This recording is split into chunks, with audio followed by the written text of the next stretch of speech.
for another video. I apologize if I'm looking like a lion, but I'm in my natural element, my natural state. So that's what's up. Yeah, those flexi rods, they were like, I'm not playing with you and anymore. I'm not going to curl for you, so I'm not going to put them in again. The only way it would possibly look uniformed is if I wet it, and I still just want to keep the length, hence why, yeah. So I'm going to figure out what I'm going to do with it for work tomorrow. I'll figure it out. I just bunned it up. I put it in a bun this morning because after I took out the flexi rods, my hair was looking crazy. Just a mini update if you wanted to know what happened with that situation. So, but I'm just trying to rock my length. But my hair is definitely still soft because of me straightening it. So it's like I was trying to put flat twist in, but I don't know. Anyway, let's get into what today's video is about. But before I get into that, make sure you like, you comment, and subscribe. And today I kind of wanted to do like kind of a sort of a chit chat kind of video, talking to you guys about just things I wish I knew if I was a new natural now. For those who don't know, I've been natural, well, this December will be me being natural 10 years now, and you know, being natural is a process, and people think that when you become natural it's like easy peasy. For some people it's easy if, you know, they had long hair for a long time, or if it's in their genes, so it's easy for them to grow out their hair. And my hair was short. Like right now, I'm honestly like, sometimes I do think about, okay, I want my hair to be like all the way down, my natural hair to be all the way to like my lower back, but realistically, you just have to think about genetics and stuff like that. But honestly, I'm happy where I'm at, because if I could go back in 10 years, like where I was at, I honestly wasn't satisfied. I loved my natural hair, but I felt like, and I mentioned this before, but if you're new to my channel, I mentioned that like in the beginning, like when I first had my natural hair, it was so short that I felt like I don't know, like I looked like a boy, and I couldn't rock it at the time when I first cut it. So I just used to get box braids and stuff because I wanted it to grow to a length where I felt more comfortable wearing it out. And then I talked about the story, but long story short, one time I couldn't get my box braids in because the person who used to braid my hair, she wasn't available. So I went to school rocking my short natural hair, and I was confident, and that was that. So after that, I didn't really care if my hair was out or not. And I do have pictures of that. If you guys want me to go through memory lane of how my hair looked from when I first chopped it to now. But anyway, let's get into the things that I wish I knew as a newly natural, and the tips that I think I can give as a person being of 10 years natural. Because like I said, some people are 10 years natural and their hair, like I said, is up to their backs, and some people are 10 years natural and their hairs might be my length. So it all depends. I believe I am, what do you call this? This is bra strap length. I don't know, like I could never know, but I know I'm past shoulder length, basically. That's where my hair is. So I mean, I can show you right now, even though that's not the purpose of this video.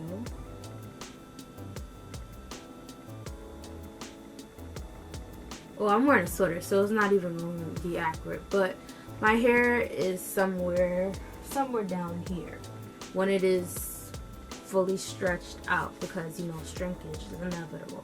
So the first tip or thing that I have is, just because someone's hair looks similar to you does not necessarily mean that every product that they use on their hair is going to work for you. So I say this because now as a YouTuber, like back then I would watch a lot of YouTuber videos before I even thought about being a YouTuber. I used to always say, oh, I wanted to be a YouTuber, but that was like very recent, like 2 years ago is when I started saying that, and then I started this channel. But prior to that, I used to watch a lot of YouTube videos. Personally, I never really had that issue, but I noticed there's other people who have that issue, because I see comments sometimes when I was just newly natural where people would be like, oh, I tried this but it didn't work for me. And sometimes people get upset because, you know, somebody's texture or their hair looks similar to you, so you automatically think that because, oh, I use this product, it's gonna work for me and I'm gonna get the same results, but ultimately you don't.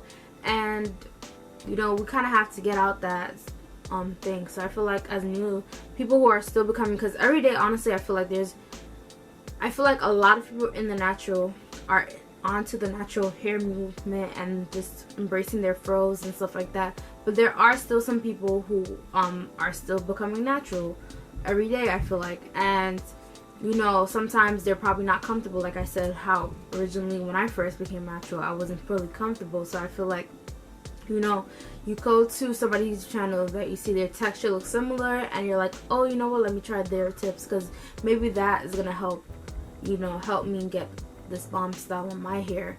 And sometimes it doesn't always work, so you just have to be like, I feel like as new natural, just patient and just embrace what you have. And I feel like a lot of these points and stuff that I'm gonna mention, I kind of mention now, and it correlates, but I have something added to it. So I apologize for being redundant. The second thing I have is accept your hair as it is, and what I mean by that is not like how I was talking about earlier, how I kind of wasn't comfortable. It's more so not being upset with the type of hair texture you have. And just the fact that it's not as long as you would like it to be. Like I said, again, I'm 10 years natural, and I could be upset and be like, I quit, I'm going back to relaxer, because before me being natural, I did have relaxer in my hair. And you know, and then that time when I cut my hair, it was a time when a lot of people that I used to know, we all had perm, and then we decided to cut our hair and we became natural. So and I say this because I feel like certain hair types, they're kind of like ruled out and they're not seen as, even though now I feel like we're at a point where we're embracing it, there's still some people who don't fully embrace certain hair texture or hair type. Now, not everybody knows specifically what their hair type is. Me, I just categorize it based on pictures and things that I've seen and things that I've read. From my knowledge, I could be wrong about my hair type, because I feel like we get so caught up in hair typing and all this stuff that we're trying to figure out, oh no, I'm not 4C, I'm 4A, blah, blah, blah, blah. But just from from reading articles and from looking at pictures of hair types, I personally classify myself as 4A to 4B hair texture, because I have different hair textures. My hair texture is definitely looser in the front, my hair curl pattern, and in the back is more tighter. So that's why the back I classify as the 4A and the top as 4B. So because my curl pattern, I have like a very different curl pattern, unique curl pattern. Does that make sense? I don't know. Whereas like 4C, they don't normally have curl pattern like at all, so they'll get curl definition. I'm not gonna say at all, they get curl definition, but it's not as curly as like a 4C, or even like I should go even so far back as 3C, because there are some natural hair girls that are probably like a mixture of 3C, 4A, 3B, 4 whatever, just having different textures. And I feel like a lot of natural hair girls don't have just one texture of type of hair, they have different textures upon their hair. So I definitely notice the difference between the front and the back of my hair.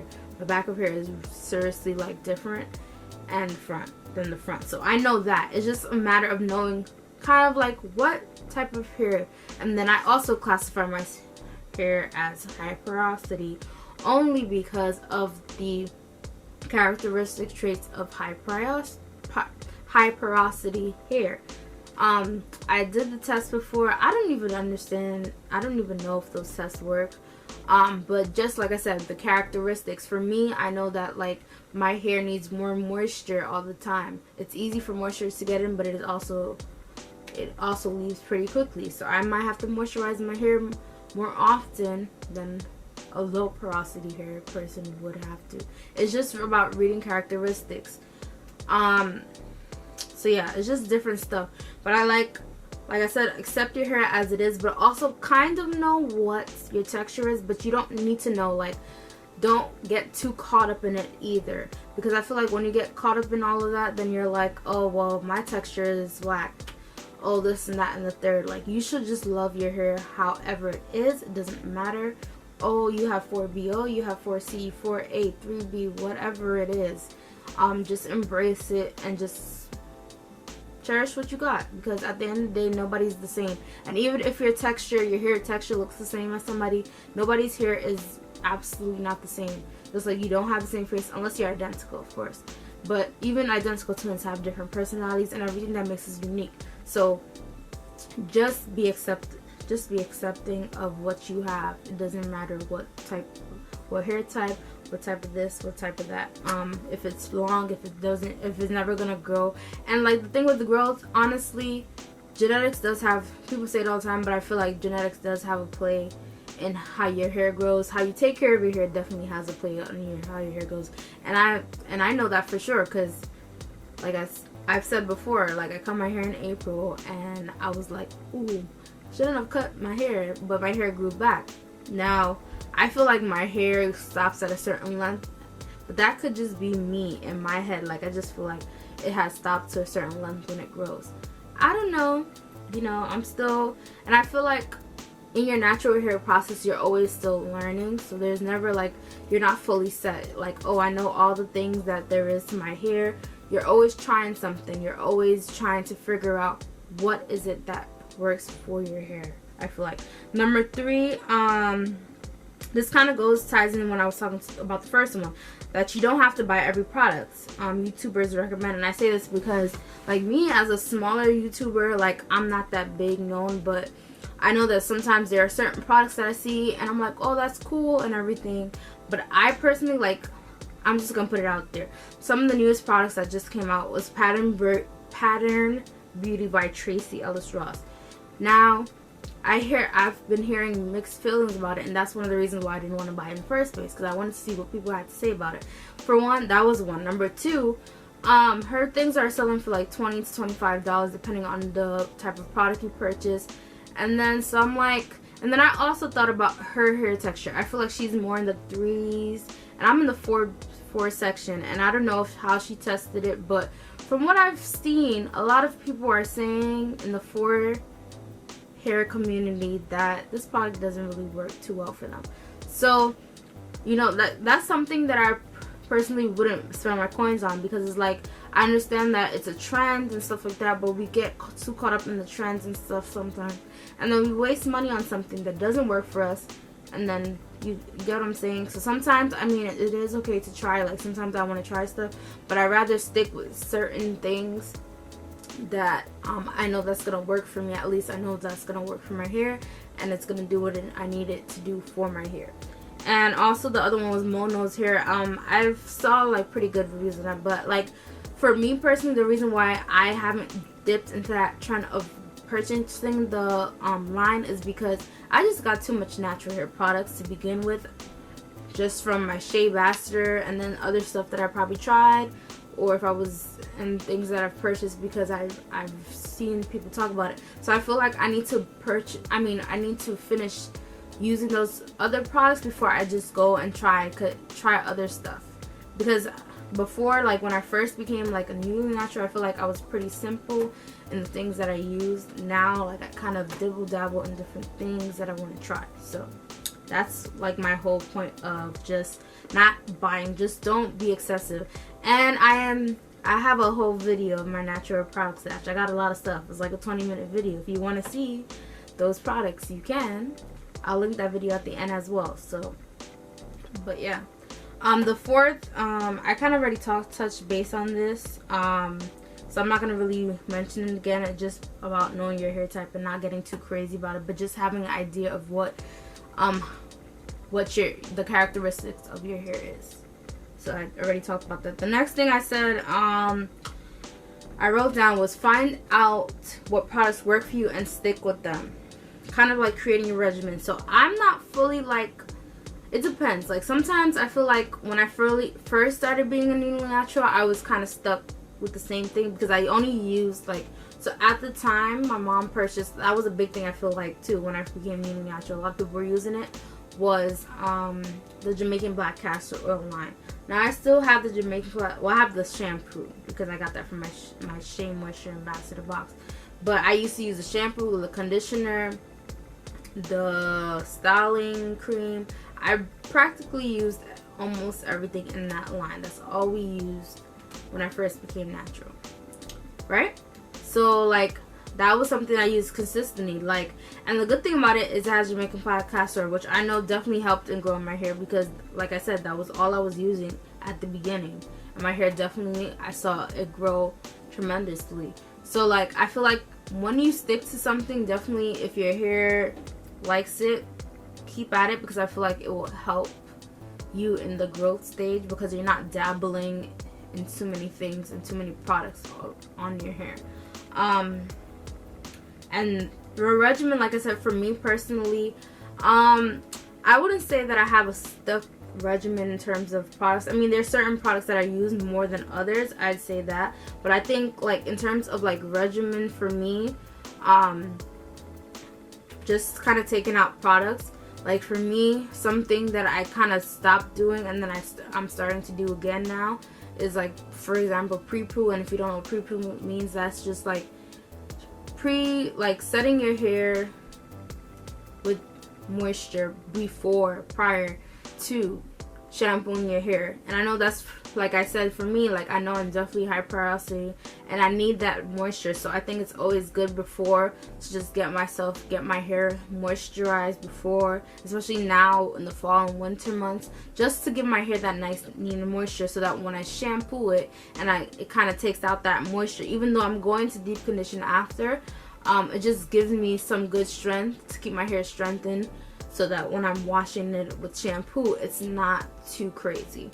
So that's something that I'm kind of like starting to build up and put back into my regimen, something that I'm trying to be consistent with when I'm washing my hair, especially now in the fall and then going into the winter months. And another thing that I think that's a regimen thing for me is deep conditioning every week. I think it's pretty much vital, but especially now, again, in the fall. Like I live in New York, so it gets pretty cold and it gets pretty cold here, especially the winters are harsh, and so just giving your hair that extra needed deep condition that it needs. Even sometimes the wash day process would be so long because you're probably sitting there for 30 minutes to an hour to deep condition, but the benefits are worth it, and if it's going to keep your hair healthy, stick to it and do it. So that's something like, that's what I do, deep conditioning every week. And the last thing that I had was about hair tutorials. So sometimes, like I said, some hair tutorials may not give you the results that you expect, but that's okay. So like what I mean by that is, like, let's say you saw some Bantu knot video and you tried the same thing and it just didn't come out, it came out a fail, like it's just okay. Or certain styles just don't work for you. Like for me personally, styles that I know do not work for me and that I don't get good, twist styles are definitely go-to for me. Sometimes also low buns I can rock with, something that I've pretty much, I think I've mastered now. So those are two main styles that I think I can rock with. I've done like Bantu knots, perm knots. Those work for me as well too when they want to. I just gotta use the right products. And that's the thing. You have to know what products are gonna yield you with the best results. And I know, like for me, when I do like a perm knot set, but that's not often because that's something that I don't have time to be doing that. Like people, that's a style that's not something that you can do all the time. It's like ever so often you want to dabble in some perm rods or some flexi rod sets. But yeah, I do use mousse for that specifically to get the definition that I do want, and I normally get it because I use the proper, I know those are the tools and the products that will help me get to that. So yeah, I don't know how long this video is. I feel like this is like a 15-20 minute video, but hey, you know, it's Vlogtober. Vlogs are normally long, even though I'm not physically holding the camera. My Vlogtober is different, but sometimes you'll see a vlog and sometimes it's kind of like a sit down talk with me type of video, but I'm still bringing you content. If there's anything else new that you wanted to see me do, please leave your comments down below. Like, I like to read comments because I like to know what people want to see. And that's why I always ask, because sometimes I catch a blank. Not perfect, I don't always know. So it's easier when I get like unboxings of stuff, because that's easy. I get a box and I just gotta box it and talk about the products, or if I'm given something to review. But like sometimes I just don't want to always do reviews. I want to do something different. So yeah, that's all. Make sure you like, you comment down below, you hit the subscribe button if you're not subscribed already. It's free. And hit the post notification bell, because that is how you're notified every time I post a video.